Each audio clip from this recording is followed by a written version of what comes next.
Mayong adlaw tanan, kumusta?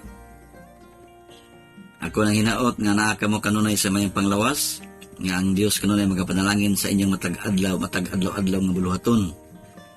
Sa gihapon, ako nagapasalamat og dako sa tumbay nga Dios tungod sa iyang pagkamaayo. Kitagaan ta niya og mga panalangin, labi na tagaan ta may panglawas kanunay. So atong ginampo nga ang Dios magapadagaya sa iyang panalangin sa atong matag usa ka kinabuhi, labi na sa matag-adlaw nato nga buluhaton. So nga tungtunan karon, bahin sa ato ang pagtulunan, ining strong and courageous. So lig-on ba ta igsoon sa ato ang kinabuhi? Labi na sa itong papaganglagad, nga dili kalkayan nga doon naging mga pagsulay nga atong masinati, mga problema. So di ato makita igsoon kung unsa kalig-on ang imong kinabuhi, labi na sa papaganglagad sa itong nga Dios. So, gingon sa Biblia, gingon sa Uswi 1:9, nga magmakusganon ka o magmaisugon, ayaw pagkahadlok. Nga naman igsoon, tungod kay ang Dios magauban ka nato sa kanunay. Muna yan pasalig diri. Bisan asa ka paingon, ang Dios magauban ka nimo. So, dili ta mahadlok, no? Muna igsoon, pungutan na, lig-on ka ba? No? Sa imong pagpangalagad, sa imong paglakaw ni kalibutan na, sa imong mga baluhaton, labi na diya sa iyong pagtuo. Mangingason nga, lig-on ka ba? Apan ang Biblia nag-ingon, nga magmalig-on ka, magmaisugon ka.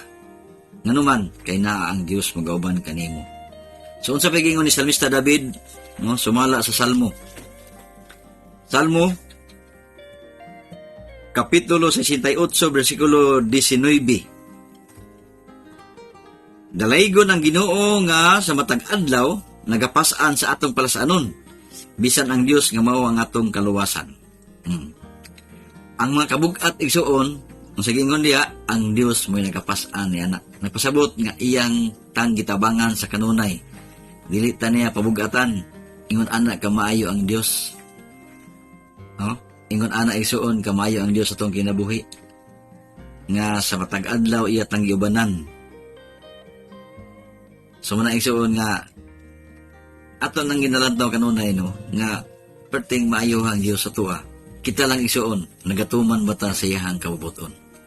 Ang Diyos ang saad, mutabang siya. No?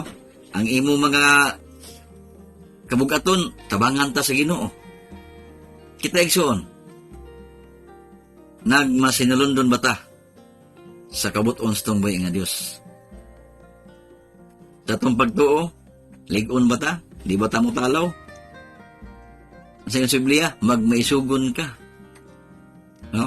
Ang Diyos anaa kanunay magauban ka nato sa tanan nga adlaw sa tuang kinabuhi. Masagingon sa 2 Tesalonica, atong basahon ang balang kasulatan. 2 Tesalonica 3, versikulo 3, Kapitulo 3, versikulo 3. Apan matinumanon ang Ginoo nga magapalig-on kaninyo o magabantay kaninyo gikan sa dautan. Lagi mo nagsoon, ang Dios magabantay ka nato, no, gikan sa dautan. Iyatang panalipdan. No? Iyatang panalipdan igsoon, managing Biblia nga magmaisugon ka, naa ang Dios magauban kanimo, dili ka niya biyaan. Muna nga sa to papanginabuhi ni kalibutan na. Kabalota nga daghan mga problema nga atong masinati sa itong kinabuhi. Usahay mo talaw ta, mahadlok ta. Lord, kaya ba din ako? No? Makapangutana-tana ba? Kaya ba na ako ni Lord nga mga pagsulay nga akong nasinati karon? No? Pero ang Diyos ningon, iyat ang panlipdan sa kadautan. Napasabot isuon, nga kanunay siya magatabang ka nato. Kanunay siya magauban ka nato. Salig lang ta. No? Salig ta. Muna yung isuon nga, liguna ang imong pagtuo. Magmaisugon ka. No? Muna ni Josue 1:9. Ang sabi ko ni Jeremias. Jeremias, no? Ang say-say ni Jeremias. Jeremias 31, versikulo 3. Si Jehovah sa kanhi, sa nagpakita kanako, nga nagaingon, oo, igugma ko ikaw sa sakugugugma nga walay katapusan. Ano igsoon? Igugma ko ikaw. Managin ni Jeremias. Gugma nga walay katapusan. Busa uban sa may gugmaong kalulot gidani ko ikaw. Nindot kay so no. Nindot kayo ang sinati ni Jeremias, muna yung siyang gugma. Gugma sa walay katapusan. Uban sa may gugmaong kalulot gidani ko ikaw. So na nga ang pulong sa Ginoo madanihon na sa tuwang kinabuhi. Nga ang iyang pulong isuon nagtanyag na og kasiguruhan sa matagos sa kanato. Nga tungod sa iyang gugma, masay nga isuon, gidani ko ikaw. Una mga lagad ta sa Ginoo. Dili ta madlok ning kalibutan na. Dili ta mutalaw. Nga problema nga atong maabot. Sa imong god kung wa tay kana bang maputos tag problema ba? Labi na wa tay kwarta. Labi na wa tay kapit og bugas. Tudan. Mabalaka ta unsay ugma. Unsay ugma una nga ang pulong nagdani nato lig-unon nimo ang imong pagtuo. Kay ingon niya na ang ato ang pagkinabuhi ning kalibutan na. Kung unsa kadako ang pagtuo, ug kadako ang pagsulay, apan luyo sa pagsulay, diha ka maka-experience ba? Makasinati ka nga suklan ako ang mga pagsulay sa kinabuhi kay diha nilingkon ko. Ingon ana iso natong pagabuhaton, Ang imo mga pagsulay may mo nang experience sa imong kinabuhi nga naman imo mang gidaog. Gidaog nimo. Unsay say sa Hebrehanon 13. Hebrehanon 13:6. Unsa pagingon regsoon? Dugang pagsaysay sa balang kasulatan. Mga pagpadasig sa tuwang kinabuhi. Busa uban sa maayong kaisog magpamulong kita. Ang Ginoo mao ang akong magtatabang, dili ako mahadlok. Unsa ang pagabuhaton sa tao kanako? Mana igsuon? Kinsa to magtatabang? Ang Dios, dili ta mahadlok kung unsang buhaton sa tao sa tuwa. Nganoman, ang Dios mo ito magtatabang. Muna igsuon nga be strong and courageous. Kaya na ang Dios magtatabang sa tuwang kinabuhi. Muna nga di ta mahadlok, Di ta mahadlok kay naang Dios. So unsay gyud sa Deuteronomy 3, Deuteronomy 3 versikulo 22 nagaingon, dili ka mo mahadlok kanila kay sa Jehova nga imong Dios, siya mao ang magapakig-away alang kaninyo. Siya ang magpakig-away alang kanato. Munang dili ta mahadlok. Sa espirituhan man nga bahin, o di man sa mga material nga bahin, dili ta mahadlok naman ang Dios may mapakig-away ni ana. Siya ang mudaog ni ana. Di niya tugutan isuon nga mapildi ta. Muna nga ang Dios tinuod mutabang nato og tigpanalipod sa atanan. Ang pangutana igsoon, nagatuman bata sa iyang kabubuton? Tinuod ang Dios mutabang nato apan nagmatinumanon ta sa iyang kabubuton. Nagatuman bata sa iyang mga sugo? Unsay say sa Roma 2, ang dili masilundon, Roma 2:8-9, ang dili masilundon naa ang kaligot-got sa Dios. Muna siya nga mutuman gyud ta sa Ginoo, mutuman ta sa iyang mga kabubuton. Kay kun di ta magtutuman, muna ang igsuon nga ang Dios, maligot to dili mutuman siyang kabubuton. So muna siya nga ato gyud bantayan ang kanunay ang iyang mga sugo sa tuwang kinabuhi. So ang sugo gaanam na kay ato lang bantayan, Kay kung kita nagatuman ta, sa iyang mga sugo unsay gyud sa Roma, Roma atong basahon sa balang kasulatan, Roma 2 versikulo 13, kay dili ang mga nagpatalinghog sa kasuguan mao'y matarong sa tubangan sa Dios, kundi ang mga nagatuman sa kasuguan mao'y pakamatarungon. Ang nagatuman sa iyang sugo mao'y pakamatarungon. So muna sa igsoon nga sa tuwang kinabuhi gilain, ato ra mabantayan iyang mga sugo. Sa Roma 9:18, nagakaluoy siya, nagakaluoy o nagapatig-a sa buot niya. So, siya may tagis na kinabuhi, no?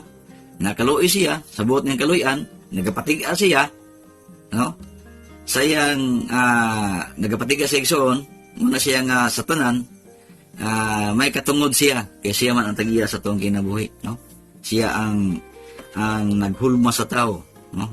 Gikwanta niya, gihulmata niya sa siya dagway mo na nga musunod gyud ta, no, sa iyang kaubuton. Unsa atong buhaton aron ang atong kinabuhi mahiuyon sa iyang kaubuton, no? Unsa atong buhaton isuon? Buong managing sa Roma 12 nga magbag-o ta, dili ta magpayon ning mga buhat nining kalibutan na. Roma 12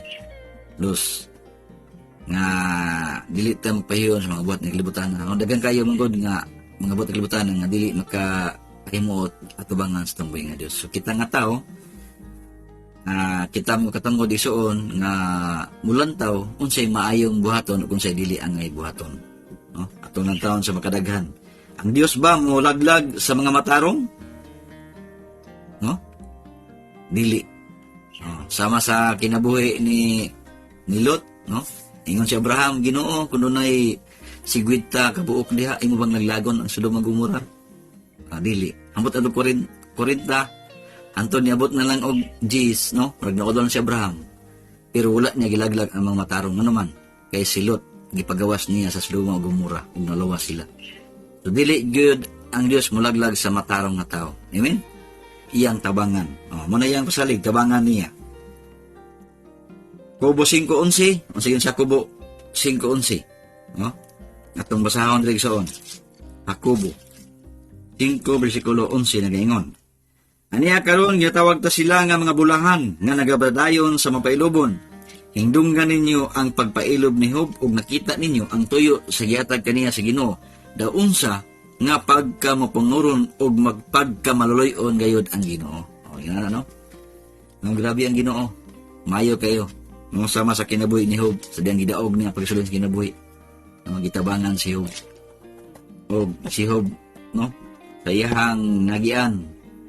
Nindot kayo soon. Kung unsa man siya kadato, ni times pa. No? Ang iyang lawas, diyang gidaog niya ang pagsulay. No, tungod kay lig-on siya sa iyang pagtuo, may sugon siya igsoon, ang iyang lawas sama sa panit, labaw pa sa bata. No, nahibalik ang igsoon, nanindot kayo ang kinabuhi ni Job kay nagatuman siya sa kabuton sa tungboy nga Dios. Man ang igsoon nga gitawag bulahan, kadto nagalakaw sa kasuguan ni Juba, no? Tawag ta bulahan, muna sa igsoon nga kita usab musubay ta sa iyang kabuton, nga lig-on ta sa pagtuo, nga kinahanglan magtuman ta sa iyang mga pulong. Gingon isoon sa Jeremias 29:11, nagahatag siya og paglaom kanatong tanan, no? Busa magbalik-on ta, dili mahadlok. Amen. Dili mahadlok, no? Dili malisang kay dili ta niya pasagdan, no? Dili ta niya ison pasagdan. Ang Dios magauban kanunay kanato. Muna siya nga lig-on ta. Magbalik-on sa pagtuo kay dili ta niya biyaan, no? Dili ta niya pasagdan. Tama kang muswi, nagisalig niya sa Diyos ang tanan. So, dili po makita ko sa Deuteronomio, no?